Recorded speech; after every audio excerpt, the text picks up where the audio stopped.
Hello guys and welcome back है तुम्हारे favourite channel एनिमेडी पे। तो जैसा कि हमने हमारे पिछले पार्ट में देखा था कि कैसे आस्था ने नेरो और उसकी ग्रिम वॉर को इंडेमन बिलीवर से बचा लिया था। फिर इन सारे मैजिक नाइट स्क्वाड कैप्टन्स का एक मैच हुआ था जिसमें हमारे यामी सर ने अपने डायमेंशन स्लैश से डॉर्थी के ड्रीम वर्ल्ड के साथ साथ इन दोनों ही टीमों के क्रिस्टल को भी पीस से काट दिया था, जिसकी वजह से भले ही इन दोनों टीमों का तो मैच टाई हो गया था, लेकिन इन सारे मैजिक नाइट्स को मोटिवेशन मिल गई थी और ज्यादा हार्ड ट्रेनिंग कर और ज्यादा स्ट्रॉन्ग होने के लिए, ताकि ये लोग एक साथ मिलकर स्पेड किंगडम को रोक सके। फिर आज हम देखते हैं आस्था और नोएल को ब्लैक बुल्स ज्वाइन किए पूरे 1 साल हो चुके थे। एंड क्योंकि आज ही के दिन फिर से मैजिक नाइट एंट्रेंस एग्जाम भी था, तो शायद आज कोई नया मेंबर ब्लैक बुल स्क्वाड को ज्वाइन करेगा और आस्था और नोएल अपनी स्क्वाड में सबसे छोटे नहीं रह जाएंगे। आस्था, नोएल, यामी सर, गॉर्डन और फिनरल यहाँ कीका टाउन आ जाते हैं, जहाँ हर साल की तरह इस बार भी मैजिक नाइट एंट्रेंस एग्जाम था। वाह, तुम हर बार कीका टाउन में आके पागल क्यों जाते हो बे? एंड फिर ये सारे इस कैसल में आ जाते हैं जहाँ पे पिछले साल आस्था और यूनो का मैजिक नाइट एंट्रेंस एग्जाम हुआ था। एंड यहाँ पर इस साल वाले बहुत सारे पार्टिसिपेंट्स खड़े थे जो आज शायद किसी स्क्वाड को ज्वाइन करेंगे। 1 साल कितनी जल्दी बीत गया, नहीं नोएल? हाँ, तुमने सही कहा आस्था। इस 1 साल में हम दोनों ने ब्लैक बुल्स ज्वाइन करने के बाद कितने सारे खतरों का सामना किया और जीते भी। जब मुझे स्टार्टिंग में भैया ने ब्लैक बुल्स में भेजा था तो मैं बहुत दुखी थी, लेकिन अब मैं बहुत खुश हूँ कि मैंने ब्लैक बुल्स को ज्वाइन किया था। मैं भी बहुत खुश हूँ कि तुम ब्लैक बुल्स में आई। एंड इसको सुनकर नोएल बहुत शर्मा जाती है। एंड तभी अचानक से हम देखते हैं, जैसा कि तुम्हें पता होगा कि यहाँ पे मैजिक बर्ड्स रहती हैं जो कि उसके पास जाती है जिसके पास बिल्कुल मैजिक नहीं होता, इसलिए सारी की सारी हमारे आस्था भाई के पीछे पड़ जाती है। फिर हम देखते हैं ये सारे के सारे कैप्टन भी वहाँ पर आ जाते हैं। इन लोगों का magic night entrance exam start हो जाता है। यूनो भी इन लोगों के एंट्रेंस एग्जाम को देख रहा होता है, पुरानी यादों को याद कर रहा होता है। तभी आस्था इसके पास भाग के आ जाता है। ओए यूनो, इतना इग्नोर क्यों मारते हो यार? मुझे कम से कम हाय तो कह सकते हो। कहीं तुम मुझसे डर तो नहीं रहे हो ना कि अगला विजिट किंग तो मैं ही बनूंगा?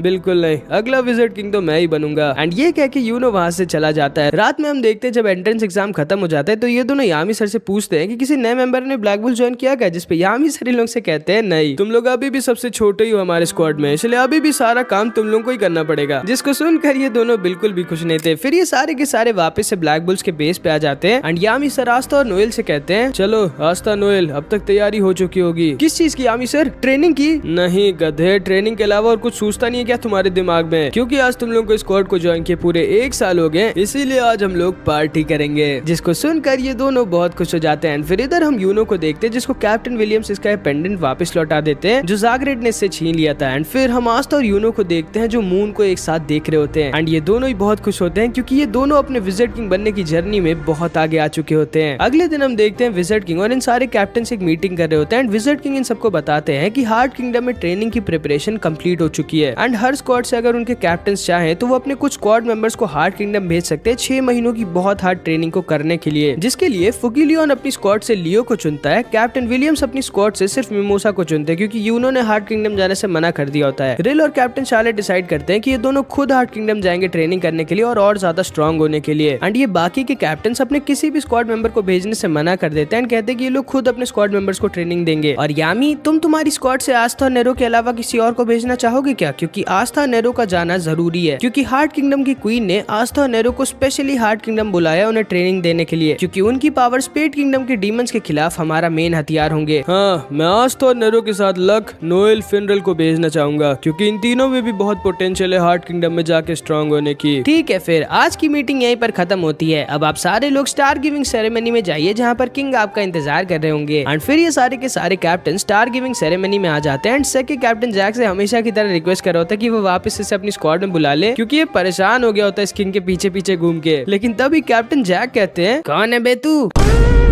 एंड फिर इन लोगों की स्टार गिविंग सेरेमनी स्टार्ट हो जाती है जिसमें लियो, मिमोसा, सॉल और यूनो इन सबको स्टार्स दिए जाते हैं। एंड यूनो को भाई सुपर प्रमोशन मिला होता है, ये सीधे first class senior magic night बना दिया जाता है, मतलब वाइस कैप्टन के लेवल पर। एंड अब यूनो सिर्फ 2 लेवल पीछे होता है विजिट किंग बनने के लेवल पे आने के लिए। एंड आस्था को कोई भी स्टार इसलिए नहीं मिला होता क्योंकि आस्था के ऊपर मैजिक कोड की इन्वेस्टिगेशन चली होती है ना, इसीलिए। एंड तभी यूनो बोलता है, देखो आस्था, मैं तुमसे कितना आगे आ चुका हूँ। लेकिन तब ये किंग गुस्से में बोलता है, रुको तुम लोगों ने एक कॉमनर को फर्स्ट क्लास मैजिक नाइट बना दिया, लेकिन सेक्के को नहीं, जिसने मेरी जान बचाई थी। इसीलिए मैं किंग मोमो अपनी अथॉरिटी से सेक्के को first class senior magic night बनाता हूँ। जिसको सुनकर इन सब की तो छोड़ो, सेक्के की खुद की हवा टाइट हो जाती है। लेकिन जो को इसकी किस्मत बढ़िया चल रही होती है, बस ये है कि इस किंग के साथ फंस गया होता है। एंड फिर किंग और सेक्के वहाँ से चले जाते हैं। तभी मार्क्स कहता है, और हाँ, विजिट किंग के ऑर्डर से हम एक और इंसान है जिसको कुछ इनाम देना चाहेंगे, जिनके बिना शायद हम जागरेट को नहीं हरा पाते। कैप्टन यामी, आगे आइए। एंड फिर कैप्टन यामी को भी उनकी बहादुरी बहादुरी के लिए इनाम दिया जाता है। हाँ, देना तो पैसे देते, इसका मैं क्या करूंगा। एंड फिर मार्क्स कहता है ठीक है, अब क्योंकि विजिट किंग यहाँ पर नहीं आ सकते थे इसलिए मैं विजिट किंग की स्पीच को आप सबको सुनाना चाहूंगा। मेरे प्यारे कैप्टन्स, आप लोगों के बिना हम लोग शायद कभी भी आई ऑफ द डार्क सन को रोक नहीं पाते और मुझे यकीन है कि आप लोग हमारे आगे आने वाली स्पेड किंगडम के साथ की खतरनाक जंग में भी हमारे क्लोवर किंगडम के सामने खड़े रहेंगे उसे प्रोटेक्ट करने के लिए। एंड फिर इन लोगों की मीटिंग खत्म हो जाती है एंड यामी सर वापस अपने बेस पे लौट आते हैं जहाँ पे हमेशा की तरह लक और मैग्मा साथ में लड़ रहे थे एंड आस्था ट्रेनिंग कर रहा था। ओए तुम दोनों, अगर तुम लोगों ने और तोड़फोड़ मचाई तो मैं तुम दोनों को तोड़ दूंगा।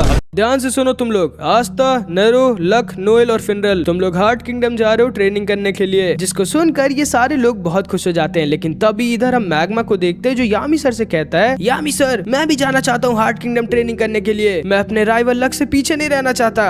अच्छा, लेकिन सोच लो मैग्मा, तुम्हें पता है ना तुम्हारे पास जितना मैजिक है उतना काफी नहीं होगा हार्ट किंगडम की ट्रेनिंग के लिए। हाँ मुझे पता है यामी सर, लेकिन मैं फिर भी हार्ट किंगडम जाना चाहता हूँ, प्लीज मुझे भी और ज्यादा स्ट्रॉन्ग होना है। ठीक है फिर। एंड अब इन लोगों के साथ मैग्मा भी हार्ट किंगडम जाएगा। एंड फिर इधर हम गोल्डन डॉन के वाइस कैप्टन लांग्रिस को देखते हैं जिसको पता चल गया होता है कि यूनो भी उसके लेवल पर आ गया होता है। एंड ये सारे लोग कह रहे होते हैं कि इन्हें लगता है कि यूनो लांग्रिस से ज्यादा स्ट्रॉन्ग है, जिसको लांग्रिस सुन लेता है। एंड फिर लांग्रिस कैप्टन विलियम्स के पास आ जाता है। लांग्रिस, क्या अब तुम तैयार हो गए हो दोबारा से मिशन करने के लिए? नहीं, मुझे थोड़ा सा टाइम और चाहिए कैप्टन विलियम। एंड फिर लांग्रिस वहाँ से चला जाता है और मिस फिनिस के पास आ जाता है। तो मिस फिनिस, फिनरल अब आपको परेशान तो नहीं करता? नहीं, वो बस रोज आते हैं और मुझे एक लेटर देके चले जाते हैं और वो मुझसे ज्यादा बात भी नहीं करते क्योंकि वो 6 महीनों के लिए शायद कहीं बाहर जा रहे हैं ट्रेनिंग करने के लिए। एंड तभी लांग्रिस को वो प्रॉमिस याद आ जाता है जो फिनरल ने इसे किया था कि वो लांग्रिस से भी ज्यादा स्ट्रॉन्ग होगा और इनकी फैमिली का अगला लीडर बन के मिस फिनिस से शादी करेगा। एंड इसको सुनकर लांग्रिस वहाँ से भी चला जाता है। एंड असल में इसको समझ में नहीं आ रहा था कि अब ये क्या करे। फिर शाम को हम इन सबको देखते हैं जो साथ में टाइम पास कर रहे होते हैं। यूनो वहाँ पर मस्त लेटा होता है, लेकिन तभी लांग्रिस वहाँ पर यूनो के पास आ जाता है। यूनो, मैंने सुना कि तुम मेरी तरह first class senior magic night बन गए हो, इसीलिए मैं चाहता हूँ कि तुम मुझसे लड़ो। ठीक है। एंड यूनो बिना डरे तुरंत ही तैयार हो जाता है, लेकिन ये सारे लोग एकदम डर जाते हैं क्योंकि ये लोग जानते थे कि इन दोनों की फाइट में कोई ना कोई मारा जा सकता था। इसीलिए एल्केडोर तुरंत ही कैप्टन विलियम्स के पास आ जाता है और इन्हें सब कुछ बता देता है, जिसको सुनते ही कैप्टन विलियम्स भी तुरंत इन लोगों के पास जाने लगते हैं। एंड फिर इधर हम इन दोनों को देखते हैं जो तैयार होते हैं लड़ने के लिए। एंड तभी लांग्रिस कहता है, ओ यूनो, ऐसे लड़ने में मजा नहीं आएगी, चलो एक शर्त लगाते हैं, जो भी हम दोनों की फाइट में हारेगा वो गोल्डन डॉन स्क्वाड को छोड़कर हमेशा के लिए चला जाएगा। ठीक है। एंड यूनो इस पे भी तुरंत तैयार हो जाता है। एंड लांग्रिस थोड़ा सा शॉक्ड रह जाता है कि इसको जरा सा भी डर नहीं लगता क्या मुझसे। एंड इधर हम इन दोनों को देखते हैं जो यहाँ से इन दोनों की फाइट को देख रहे होते हैं। हमें उन्हें रोकना होगा वरना कोई मारा जाएगा। एंड तभी हम देखते हैं इन दोनों की फाइट स्टार्ट हो जाती है। एंड यूनो बिना हिले लांग्रिस के अटैक को डॉज कर देता है एंड लांग्रिस के ऊपर अटैक कर देता है जो लांग्रिस को जाकर लग जाता है। लेकिन तभी यूनो बोलता है, वाइस कैप्टन लांग्रिस, अगर आपको मुझसे सच में लड़ना है तो आपको सही से लड़ना होगा। क्या मतलब है तुम्हारा यूनो? मैं जानता हूँ आप पता नहीं क्यों लेकिन जानबूझ के हारना चाहते हैं, लेकिन मैं बता दूं कि मुझे आपकी मदद की जरूरत नहीं है आपको हराने में, क्योंकि अगर आप चाह कर भी मुझसे जीतना चाहें तब भी आप नहीं जीत सकते। एंड इसको सुनकर भाई लांग्रिस गुस्सा आ जाता है एंड अब जाके ये फाइट सीरियस हो जाती है। अरे नहीं, लांग्रिस यूनो के ऊपर अपने डेडली होमिंग अटैक से अटैक कर देता है, लेकिन तभी यूनो बेल के साथ कंबाइन होकर अपने Demi God form spirit dive में ट्रांसफॉर्म हो जाता है एंड अपनी माना जोन का यूज कर यूनो लांग्रिस के बहुत ही ज्यादा खतरनाक होमिंग अटैक्स को डॉज करने लगता है, जिनमें से अगर एक भी यूनो को लगा तो यूनो मारा जाएगा। Spirit storm. एंड तभी लांग्रिस यूनो के स्पिरिट स्टॉर्म अटैक से अपने उस एल्फ वाले ऑटोमेटिक डिफेंस टेलीपोर्टेशन मैजिक से बच जाता है एंड इसने ये वाला मैजिक अटैक सीख लिया होता है। अब आओ यूनो, मैं तुम्हें दिखाता हूँ मेरी असली पावर। एंड तभी लांग्रिस चारों तरफ से यूनो के ऊपर अपने बहुत ही ज्यादा खतरनाक और सुपर फास्ट होमिंग अटैक से अटैक करने लगता है, जिससे यूनो ज्यादा देर तक नहीं बच सकता था। मरो यूनो।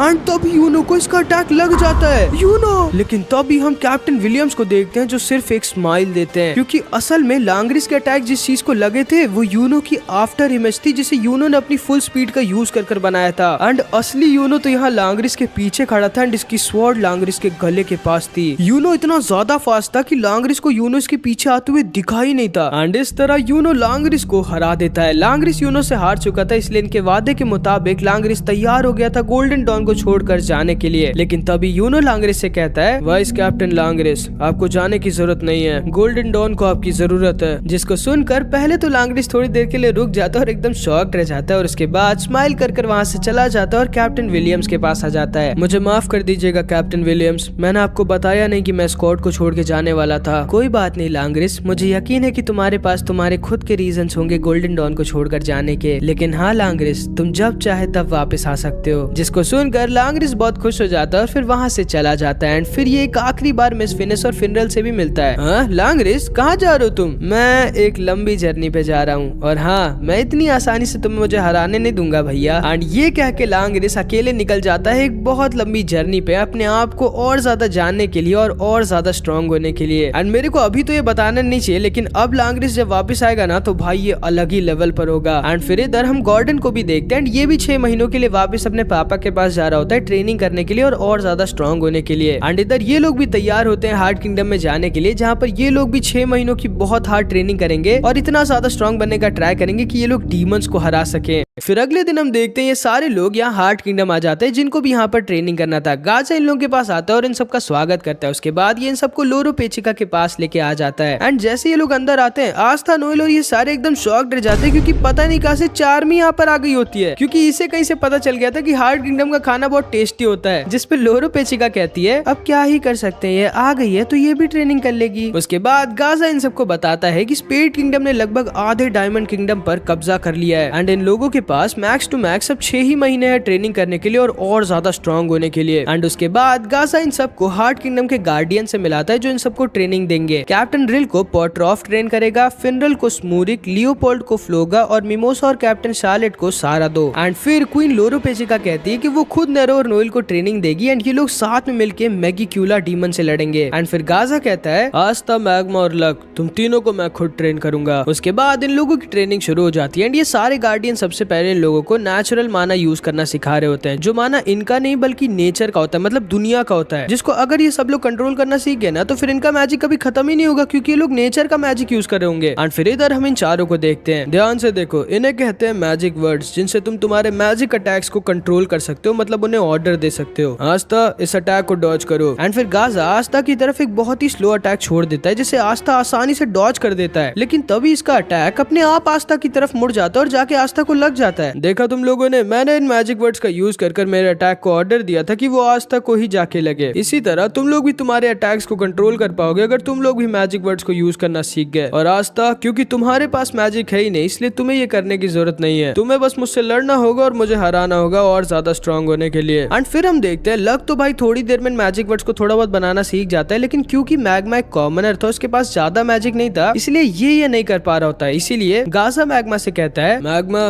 मुझे माफ करना लेकिन तुम ये नहीं कर सकते, तुम्हारी मैजिक पावर बहुत कम है, तुम्हें वापस क्लोवर किंगडम लौट जाना चाहिए और वहाँ पे ट्रेनिंग करना चाहिए।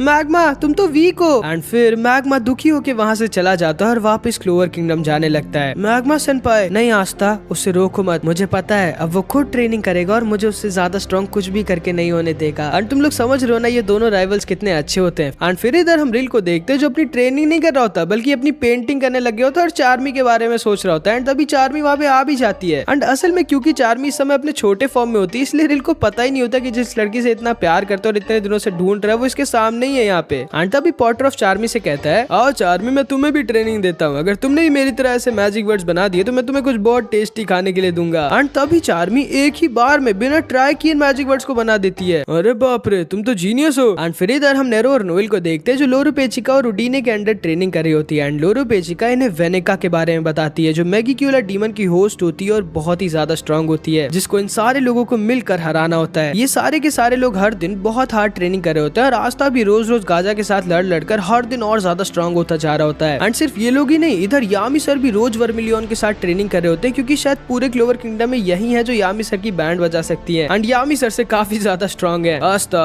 हमें 4 दिन हो चुके हैं और अब तक तुम मेरे ऊपर एक भी अटैक अपना लैंड नहीं कर पाए, और क्योंकि मैं तुम्हारे एंटी मैजिक के बारे में ज्यादा कुछ जानता नहीं इसलिए मैं तुम्हें ना तो ट्रेनिंग दे सकता हूँ ना ही कोई टिप, तुम्हें खुद से मुझे हराने की टेक्निक्स को ढूंढना होगा। एंड आस्था ही की तरह यामी सर का भी सेम हाल था, इनको भी 4 दिन हो गए होते लेकिन ये भी वर्मिलियन को अपना एक भी अटैक नहीं छुआ पाए होते अभी तक। एंड रोज रोज बेचारे बहुत गंदा पिट रहे होते क्योंकि सच में वर्मिलियन इस समय शायद क्लोवर किंगडम में सबसे ज्यादा स्ट्रॉन्ग होती है। आस्था गाजा के ऊपर अपने ब्लैक मीटियोराइट अटैक का यूज करता है जिससे इसकी स्वॉर्ड गाजा के मैजिक का अपने आप पीछा करने लगती है, लेकिन गाजा तुरंत ही इसे रोकने की भी स्ट्रैटेजी को ढूंढ लेता है और दोबारा से आस्था को जमीन पर पटक देता है। एंड इधर यामी सर और वर्मिलियन की ट्रेनिंग में भी भले ही यामी सर वर्मिलियन पे एक भी अपना अटैक लैंड नहीं कर पाए होते, लेकिन ये भी एयर वॉक करना सीख जाते हैं एंड इनकी माना जोन भी बहुत ज्यादा स्ट्रॉन्ग हो गई होती है। एंड आस्था और यामी सर दोनों ही अपनी ट्रेनिंग में हर दिन थोड़ा थोड़ा स्ट्रॉन्ग होते जा रहे होते हैं। एंड फिर देखते ही देखते 2-3 हफ्ते बीत जाते हैं एंड ये सारे के सारे ही बहुत स्ट्रॉन्ग हो गए होते हैं एंड आस्था और यामी सर भी नेक्स्ट लेवल पहुंच गए होते हैं। एंड फाइनली इतने दिनों बाद आस्था और यामी सर गाजा और वर्मिलियन के ऊपर अपना पहला अटैक लैंड कर देते हैं।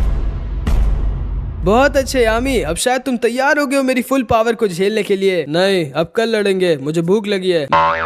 बहुत अच्छे आस्था, याहू। फिर एक और हम स्पेड किंगडम में देखते हैं जहाँ पर हम कुछ रेबल्स को देखते हैं। वो लोग जो स्पेड किंगडम में डेमन की पावर को यूज कर पूरी दुनिया पर कब्जा करने के अगेंस्ट रिवॉल्ट मतलब विरोध कर रहे होते हैं। एंड इन्हें स्पेड किंगडम के सैनिकों ने पूरी तरह से घेर लिया होता है। रैल्फ, ये लो हमारी मैजिकल पावर, तुम्हें कुछ भी करके स्ट्रॉन्ग मैजिक रीजन को पार कर क्लोवर किंगडम जाना ही होगा। एंड ये नाम याद रखना, रैल्फ। रैल्फ के साथ ही अपनी जिंदगी कुर्बान कर देते हैं ताकि रैल्फ स्पेड किंगडम से निकल कर क्लोवर किंगडम जा सके, एक बहुत बड़े सीक्रेट के साथ जो कि तुम्हें आगे पता चलेगा। फिर हम देखते हैं इन लोगों को ट्रेनिंग करते करते 6 महीने बीत जाते हैं। ये सारे ही लोग 6 महीने पहले से बहुत ज्यादा स्ट्रॉन्ग हो गए होते हैं एंड इन लोगों के लुक्स भी काफी चेंज हो गए होते हैं, खासकर कि नोएल के। एंड इन 6 महीनों में स्पेड किंगडम ने डायमंड किंगडम के ऊपर पूरी तरह से कब्जा कर लिया होता है एंड इसीलिए स्पेड किंगडम वाले अब धीरे धीरे हार्ट किंगडम की तरफ आगे बढ़ रहे होते हैं। एंड फिर इधर हम कुछ स्पेड किंगडम के सोल्जर्स को देखते हैं जिन्होंने एक ऐसा मूविंग मशीन कैसल बना दिया होता है जिससे ये लोग स्पेड किंगडम और हार्ट किंगडम के बीच के स्ट्रॉन्ग मैजिक रीजन को पार कर सकते थे। लेकिन क्योंकि इस चीज को चलाने के लिए इन्हें बहुत ज्यादा मैजिक की जरूरत थी, इसलिए स्पेड किंगडम के सोल्जर्स अपने खुद के किंगडम के और डायमंड किंगडम के नॉर्मल लोगों की, यहाँ तक कि छोटे छोटे बच्चों की मैजिक एनर्जी को जबरदस्ती पूरी तरह से चूज कर इस मशीन को चला रहे होते हैं एंड हार्ट किंगडम की तरफ आगे बढ़ रहे होते हैं। एंड इस मशीन में एक आदमी होता है जिसके पास भी डीमन की पावर होती है एंड यही चीज लोरोपेचिका जैसे इन सबको बताती है एंड हमारे आस्था भाई को पता चलता है कि इस मशीन में नॉर्मल लोगों को परेशान किया जा रहा है। आस्था अकेले इस मशीन की तरफ अपनी स्वॉर्ड पर उड़कर निकल जाता है एंड अब आस्था अपनी स्वॉर्ड का यूज कर उड़ भी सकता है। मिमोसा, नोएल और फेनरल, आप लोग आस्था के पीछे जाइए और हम दोनों, मेरे पास आप लोगों के लिए एक दूसरा मिशन है। एंड फिर इधर हम इन स्पेड किंगडम के सोल्जर्स को देखते हैं। प्लीज मेरी बच्ची को छोड़ दीजिए, इसके पास बिल्कुल ही मैजिक नहीं है। तुम्हारी हिम्मत कैसी हुई अपने इस बदसूरत चेहरे से मुझसे बात करने की? हाँ, ध्यान से सुनो, तुम लोग बस उन जानवरों की तरह हो जिन्हें हम ताकतवर लोग अपने मजे के लिए खाते हैं। एंड ये सारे के सारे लोग सच में राक्षस होते हैं, लेकिन तभी वहाँ पर असली राक्षस आ जाता है भाई। एंड आस्था इतना जल्दी हार्ट किंगडम से मूविंग कैसल में आ गया होता है। वापस आओ। एंड आस्था अब अपने मन से अपनी स्वॉर्ड को कंट्रोल कर सकते हैं। एंड तुम देख रहे हो हमारे आस्था भाई की बॉडी, भाई फुल बॉडी बिल्डर बन गए होते हैं हमारे आस्था भाई। एंड जैसे ही आस्था इन सारे बेचारे लोगों को देखता है, इसका दिमाग सटक जाता है। ये क्या, तुम लोगों को बचाने के लिए क्लोवर किंगडम का एक मसीहा आया है? एक मिनट, इसके पास तो मैजिक ही नहीं है बॉस। एंड तब इन सब का बॉस आस्था के ऊपर अटैक कर देता है एंड ये सारे लोग हंस रहे होते हैं, लेकिन इन सब की हंसी तुरंत ही रुक जाती है जैसे ही आस्था एक बार में इनके बॉस को निपटा देता है। ये दोनों भी आस्था के ऊपर अटैक करते हैं, लेकिन ये लोग आस्था के सामने बच्चे थे भाई। एंड तभी आस्था इन लोगों से कहता है, आप लोग ठीक तो है ना? प्लीज आप चले जाइए यहाँ से। जो इन सब का हेड है उसके पास एक बहुत ही खतरनाक डीमन की पावर है, अगर आप उससे लड़ेंगे तो आप भी हम लोगों की तरह मारे जाएंगे। आप उसकी चिंता मत करिए, मैं बस 1 मिनट में आता हूँ। एंड तभी आस्था को अपनी की से ऊपर वाली फ्लोर के सोल्जर्स के बारे में भी पता चल जाता है एंड आस्था जमीन को फाड़ कर ऊपर वाले फ्लोर में आ जाता है एंड यहाँ के सोल्जर्स को भी एक बार में निपटा देता है। एंड इन्हें ही नहीं, आस्था अकेले पूरे इस कैसल के सारे सोल्जर्स को 1 शॉट में मार रहा होता है भाई। कौन है ये लड़का? एंड इस समय हमारे आस्था भाई कुछ बोल नहीं रहे होते, बस बजा रहे होते हैं। एंड फिर देखते ही देखते आस्था अकेले इस पूरे के पूरे कैसल के सारे स्पेड किंगडम के सोल्जर्स को अकेले निपटा देता है एंड फिर इस मेन हेड के रूम में घुस आता है जिसके पास आस्था की तरह एक डीमन की पावर होती है। ओह, अब मुझे समझ आया, तो तुम्हारे पास भी डीमन की पावर है? हाँ, लेकिन अफसोस बच्चे, तुम्हारे अंदर की डीमन की पावर मेरे डीमन के पावर के सामने कुछ भी नहीं। एंड तभी अपने डीमन की पावर का यूज करता है एंड आस्था की बॉडी के अंदर एक बहुत ही डेडली पॉइजन फैलने लगता है। एंड असल में इस आदमी के पास स्नेक डीमन की पावर होती है। मेरे डीमन की पावर से अब तुम कुछ भी करके नहीं बच सकते बच्चे, मरो। लेकिन तभी आस्था अपनी डेमन ड्वेलर स्वॉर्ड का यूज करता है एंड अपने अंदर के पूरे पॉइजन को एब्जॉर्ब कर लेता है। ये क्या, ये कैसी पावर है इसके पास? एंड तभी आस्था बोलता है, अफसोस तुम्हें करना चाहिए दोस्त, क्योंकि तुम्हारे पास सिर्फ एक डीमन की पावर है और मैं खुद एक डीमन हूँ। एंड आस्था इसको भी एक ही अटैक में सुला देता है। मतलब समझ रहे हो ना हमारे आस्था भाई किस लेवल पे आगे होते हैं। एंड ये सारे लोग इस हेड को देखकर एकदम शॉक्ड रह जाते हैं एंड समझ जाते हैं कि आस्था बहुत स्ट्रांग है। लेकिन तभी वहां पर नोएल आ जाती है एंड हमारे आस्था भाई के ऑरा को पूरा माइनस कर देती है इनके ऊपर ही अपने वाटर मैजिक को रिलीज करके। एंड नोएल भी बहुत स्ट्रांग हो गई होती है क्योंकि सोचो ये दो लोगों को अपने साथ इस इतने खतरनाक स्ट्रांग मैजिक रीजन के पार लेके आ गई होती है। एंड तभी मिमोसा भी अपनी पावर दिखाती है एंड एक ही बार में इतने सारे लोगों को हील कर देती है। फिनरल भी बहुत स्ट्रांग हो गया होता है लेकिन इसका ठरकपना अभी भी थोड़ा सा बचा होता है। एंड तभी ये लड़की कहती है अब आप लोग हमारा क्या करेंगे? हम लोग वापस आपको आपके विलेज पहुंचा देंगे और क्या। लेकिन हमारे विलेज पे स्पेड किंगडम के सोल्जर्स ने अटैक कर उस पर कब्जा कर लिया था। उसकी चिंता मत करो। एंड असल में लोरो पेचिका ने इन लोगों के विलेज पे लक और लियोपोल्ड को भेज दिया होता है। एंड ये लोग भी भाई बहुत स्ट्रांग हो गए होते हैं और अकेले उतने सारे स्पेड किंगडम के सोल्जर्स को निपटा दिए होते हैं, जिसको सुनकर ये सारे लोग बहुत खुश हो जाते हैं। तुम लोग समझ रहे हो ना ये सारे के सारे अब कितना ज्यादा स्ट्रांग हो गए हैं। लेकिन फिर इधर हम इन तीनों को देखते हैं जिनका सामना इन सबको करना था, द डार्क ट्रायड, डांटे, वानिका और जीनोन। एंड भाई ये तीनों ही स्पेड किंगडम के रूलर्स होते हैं एंड इन सब के पास आस्था से भी ज्यादा खतरनाक डीमन की पावर होती है। एंड मैं बता दूं कि ये तीनों अकेले अकेले पूरे क्लोवर किंगडम को तबाह करने की ताकत रखते हैं। एंड भाई ये लोग ना लाइट, बैटरी, पूरे आई ऑफ द डार्क सन के सारे एल्फ से बहुत ज्यादा स्ट्रांग होते हैं और बहुत ज्यादा खतरनाक होते हैं। एंड यही है हमारे सीजन 2 के मेन विलेंस। एंड यहाँ पर हमारा पार्ट 28 खत्म हो जाता है। आई होप कि तुमको वीडियो अच्छी लगी होगी। ये रहे मेरे कुछ प्यारे प्यारे चैनल मेंबर्स एंड अगर तुमको भी ऐसे शाउट आउट चाहिए तो तुम मेरी मेंबरशिप खरीद सकते हो। और हाँ, अगर अभी तक की तुम लोग ने ये वाली सीरीज नहीं देखी है तो इसको जाकर देख लो, ये भी बहुत मस्त है। तो बस इस वीडियो में इतना ही, मिलते हैं अगली वीडियो में, तब तक के लिए अपना ख्याल रखना, बाय बाय।